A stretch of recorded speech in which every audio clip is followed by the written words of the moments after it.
Parliament ఎన్నికల నేపథ్యంలో BRS party working president KTR ఈ నెల 23వ తేదీన హన్మకొండకు రానున్నారని మాజీ ప్రభుత్వ చీఫ్ విప్ దాస్యం వినయ్ భాస్కర్ తెలిపారు. హన్మకొండ బాలసముద్రంలోని బీఆర్ఎస్ జిల్లా కార్యాలయంలో శాసనమండలి deputy chairman Banda Prakash, MLC Baswaraju Saraiah, BRS MP అభ్యర్థి సుధీర్ కుమార్ కూడా, మాజీ చైర్మన్ మర్రి యాదవరెడ్డి, సుందర్ రాజ్ యాదవ్, రాష్ట్ర వికలాంగుల సంస్థ మాజీ చైర్మన్ వాసుదేవరెడ్డితో కలిసి మీడియా సమావేశం నిర్వహించారు. ఈ సమావేశంలో ఆయన మాట్లాడారు. హనుమకొండలోని డి కన్వెన్షన్ హాల్లో వరంగల్ పశ్చిమ వర్ధన్నపేట నియోజకవర్గ పార్టీ కార్యకర్తలతో విస్తృత స్థాయి సమావేశం నిర్వహిస్తున్నట్లు తెలిపారు. అనంతరం బీఆర్ఎస్ ఎంపీ అభ్యర్థి సుధీర్ కుమార్ మాట్లాడుతూ కాంగ్రెస్ బీజేపీలకు అభ్యర్థులు లేక బీఆర్ఎస్ అభ్యర్థులే దిక్కయ్యారని ఎద్దేవా చేశారు. కడియం కావ్య చిలక పలుకు ప్రజలు విశ్వసించబోరని, ఆరూరి రమేష్ను ఎంపీగా గెలిపిస్తే పార్లమెంటు పరిధిలోని భూములు కబ్జా పెడతాడని ఆరోపించారు. నరేంద్ర మోడీ గుజరాత్కే ప్రధానిగా వ్యవహరిస్తున్నారని, దేశాన్ని దోచుకున్న వాళ్ళంతా గుజరాత్కు చెందిన వాళ్లేనని విమర్శించారు.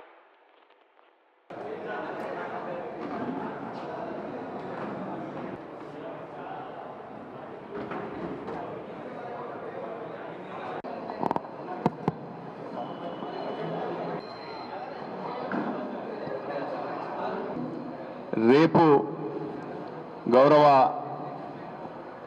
పెద్దలు బీఆర్ఎస్ పార్టీ అభ్యర్థి నామినేషన్ వేస్తున్న సందర్భంలో పెద్ద ఎత్తున అన్ని నియోజకవర్గ కేంద్రాలలో తరలి రావాలి.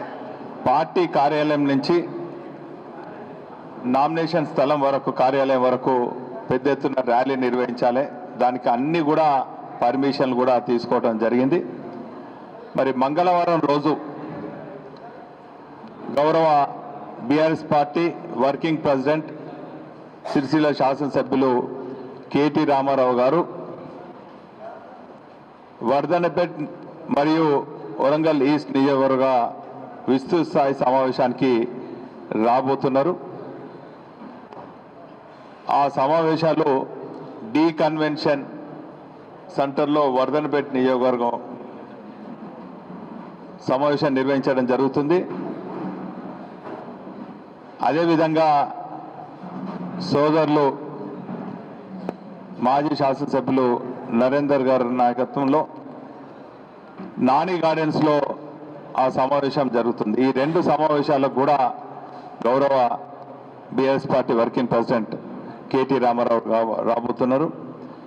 ఇప్పటికే పరిస్థితులంతా కూడా బీఆర్ఎస్ పార్టీకి అనుకూలంగా ఉన్నది. రాబోయే ఎన్నికల్లో ఓటు ద్వారా మాయమాటలు చెప్పినటువంటి కాంగ్రెస్ పార్టీకి బుద్ధి చెప్పడమే కాకుండా 10 ఏళ్ల నుంచి కేంద్రం నుండి కనీసం విభజన చట్టాలు అమలు చేయని బీజేపీ పార్టీ పైన కూడా ప్రజలందరూ కూడా ఆగ్రహంగా ఉన్నారు.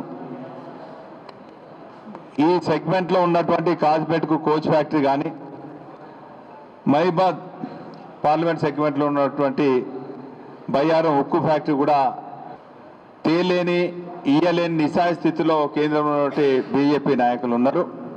కాబట్టి ఈ రెండు పార్టీల పైన ప్రజలందరూ కూడా ఓడించేదానికి కసిగా ఉన్నారు.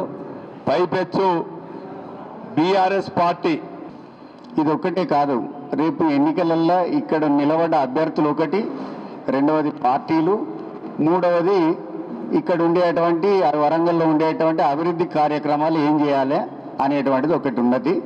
కాబట్టి ఆ విషయాలలో మనం చర్చకు పోవాల్సినటువంటి అవసరం ఉంటుంది. కాబట్టి ఇక్కడ ఉన్నటువంటి యొక్క అభ్యర్థుల పరిస్థితి కనుక చూస్తే మీ అందరికీ తెలిసినటువంటిది ఏంటంటే 3 కూడా బీఆర్ఎస్ పార్టీకి సంబంధించిన అభ్యర్థులు మాత్రమే ఉన్నారు. అదేవిధంగా కాంగ్రెస్ మోసం చేసిన కాంగ్రెస్, అదేవిధంగా దోకా చేసినటువంటి బీజేపీ, రెండు కూడా ఈ పార్టీలకు వెళ్ళి బయటకు పోయి చేసినటువంటి సందర్భం చూస్తూ ఉన్నాం. కానీ ఆయా పార్టీలకు, రాజకీయ పార్టీలకు అభ్యర్థులు కరువైందనే దానికి ఇది సుస్పష్టంగా కనపడతా ఉన్నది. కాబట్టి ఆ అభ్యర్థుల పట్ల అప్రమత్తంగా ఉండాలి. కడియం కావ్య ఎవరైతే ఉన్నారో, కడియం శ్రీహరి గారి కూతురు, ఆమెనేమో లోపటి ఉంటుంది, చిలుక పలుకులు పలుకుతుంది, వెనక మాత్రం కడియం శ్రీహరి గారు ఉంటారు. వారు ఈ పార్టీకి ద్రోహం చేసిపోయిన సంగతి యావత్ తెలంగాణ రాష్ట్రం అంతా తెలుసు, భారతదేశంలో తెలుసు. రాజకీయ వ్యవస్థ లోపల అటువంటి వ్యక్తులు ఉండకూడదు అనేటువంటిది ప్రజలు కూడా, వరంగల్ ప్రజలు నిర్ణయం తీసుకున్నారు. ఆరూరు రమేష్ గారు ఇవాళ బీజేపీ అభ్యర్థిగా నిలబడ్డారు. మీకు తెలుసు, మీ అందరికీ కూడా తెలుసు, వరంగల్ ప్రజలకు స్పష్టంగా తెలుసు. వర్ధన్నపేట నియోజకవర్గం చుట్టూ భూములన్నీ ఆయనే. ఇక పార్లమెంట్కి నిలబడితే ఇక పార్లమెంట్ చుట్టూ భూములు కూడా ఆక్రమించుకునేటువంటి పరిస్థితి వస్తుందా అనేటువంటి ప్రశ్న ఉత్పన్నమైంది ప్రజలలోనే. కాబట్టి ఆ బీజేపీ సోదరులు కూడా కొంతమంది నాకు తెలిసిన వాళ్ళు ఉన్నారు, మాట్లాడుతున్నారు.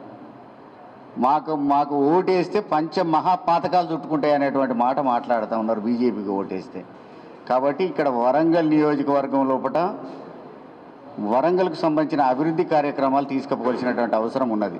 ఒకటి ఏంటంటే వరంగల్ ధ్వంసం చేసిపోయింది. ఇలా తెలంగాణను మొత్తమే కాదు, అదేవిధంగా వరంగల్ను కూడా విధ్వంసానికి గురైంది. ఆ విధ్వంసంలోకి వెళ్ళి బయటికి రావాల్సినటువంటి అవసరం ఉన్నది.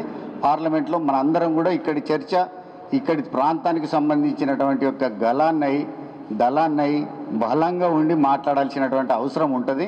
ఆ అవసరాన్ని గుర్తెరిగి వివిధ రకాలైనటువంటి కార్యక్రమాలు ముందు చేపడతాం.